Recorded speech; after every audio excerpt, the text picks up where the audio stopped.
j'ai parlé durant quelques vidéos du stress chronique. Et j'ai voulu faire un parallèle avec le jeûne intermittent artificiel. C'est le jeûne intermittent, donc cette fenêtre où vous ne mangez pas, et qui est artificielle parce que vous allez regarder votre Apple Watch qui vous dit à quelle heure vous devez manger, à quelle heure vous ne devez pas manger. Je vous ai expliqué que ce stress chronique pouvait à terme créer des problèmes. Et du coup, je vous ai amené vers le jeûne intermittent que j'appelle moi naturel, où j'écoute mon corps quand il a faim, quand il n'a pas faim. Mais revenons un petit peu sur ce jeûne intermittent artificiel qui ne doit pas être chronique. Et là, je vais vous prendre mon exemple. Durant une semaine de jeûne que j'encadre, eh bien oui, je fais un jeûne intermittent et je vais le faire de façon artificielle parce que je suis avec les jeûneurs, parce que je suis en balade et que du coup, je me dis, je mangerai que vers 15h30 quand je rentre des balades. Donc vous voyez, on est dans un jeûne intermittent qui est vraiment artificiel. J'écoute pas mon corps, je me fixe un horaire.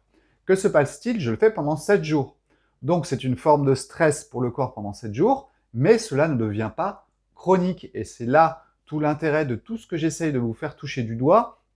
Entre l'artificiel et le naturel, chacun ayant sa place, il n'y en a pas un qui est moins bien qu'un autre. Par contre, il faut bien qu'on ait conscience de là où il nous emmène. Le jeûne intermittent artificiel, il vous emmène dans une chronicité totalement artificielle. Le jeûne intermittent naturel, il vous emmène dans une vie de tous les jours où vous écoutez votre corps. Et puis, bien sûr, vous pouvez jouer un petit peu avec l'un ou avec l'autre. Si un jour, par exemple, vous ne vous sentez pas très bien, vous êtes un peu malade, basculer dans un jeûne intermittent artificiel pendant quelques jours, ce qui va permettre au corps de se rééquilibrer plus vite. Ça ne va pas dérégler et créer un stress chronique à l'intérieur de vous.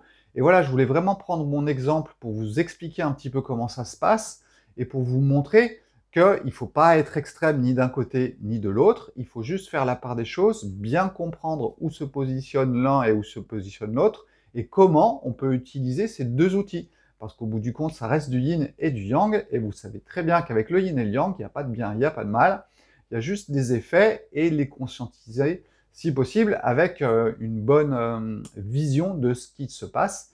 Je tenais à partager aujourd'hui cette expérience de cette semaine de jeûne que j'encadre, comment j'utilise le jeûne intermittent artificiel à l'intérieur de la semaine, ce qui me fait beaucoup de bien, parce que du coup, j'augmente un petit peu ce temps de repos au niveau du tube digestif, mais par contre, j'en fais pas quelque chose de chronique, comme le font beaucoup de gens aujourd'hui, en utilisant leur montre, leur téléphone, en faisant ça pendant un mois, ensuite en arrivant à des effets plateaux, et ensuite au retour de bâton, reprise de 5 kilos de plus, enfin 15 en tout quand ils en ont perdu 10, et ça, bienvenue dans le monde des régimes et des diètes, vous avez ces exemples récurrents autour de vous, et c'est tout à fait logique et normal. À un moment, on déséquilibre le corps et ça ne fonctionne plus correctement.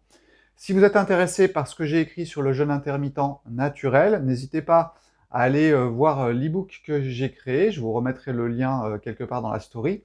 Et puis voilà, on a refait le point, on a bien équilibré les choses. Je suis balance de par mon signe zodiacal. Maintenant, vous comprenez mieux pourquoi je vous parle autant du yin et du yang et qu'il soit équilibré. Voilà, ciao, bonne journée et bonne semaine. On est lundi.